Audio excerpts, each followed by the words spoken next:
Sadguru Nath Maharaj Ki Jai, and welcome to Jagadambe Reads the Holy Books of India, ShrimadBhagavatam373.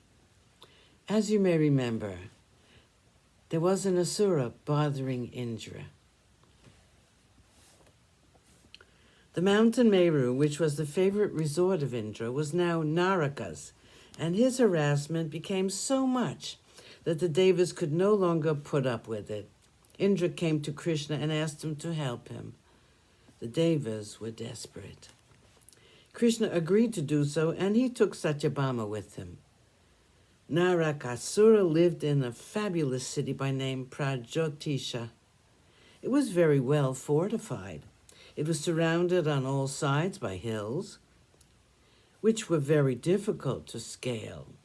The city was guarded by an army made up of asuras carrying dreadful weapons. The weapons themselves formed a formidable barrier.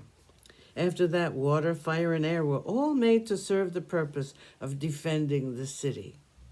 Tens of thousands of pashas, given him by an asura named Mura, were further strengthening the city.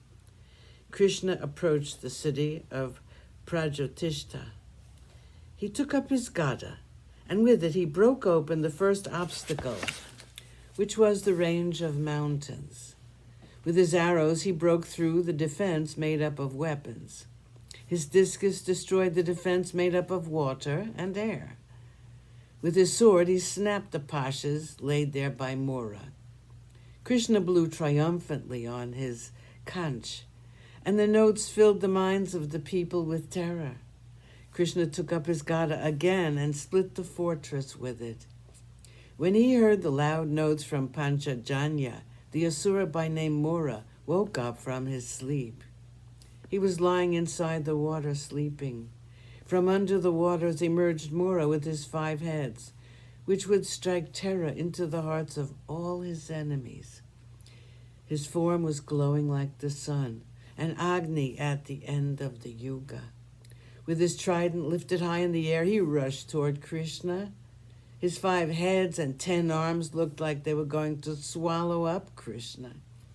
Krishna had come to the fight riding on his Garuda.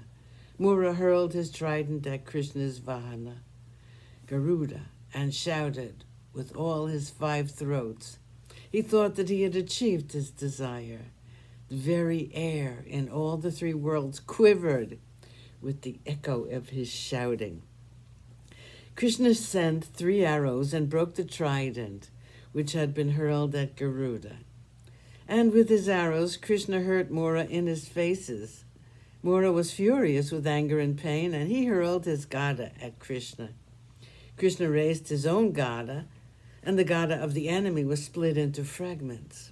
Mura now rushed toward Krishna with uplifted arms. Krishna used his chakra to cut off all the 5 heads of Mura, who fell into the water like a huge mountain whose wings had been cut off by Indra's Vajra. Mura had 7 sons: Tamra, Anta, Riksha, Shravana, Vibhavasu, Vasu, Nabhasvan, and Aruna.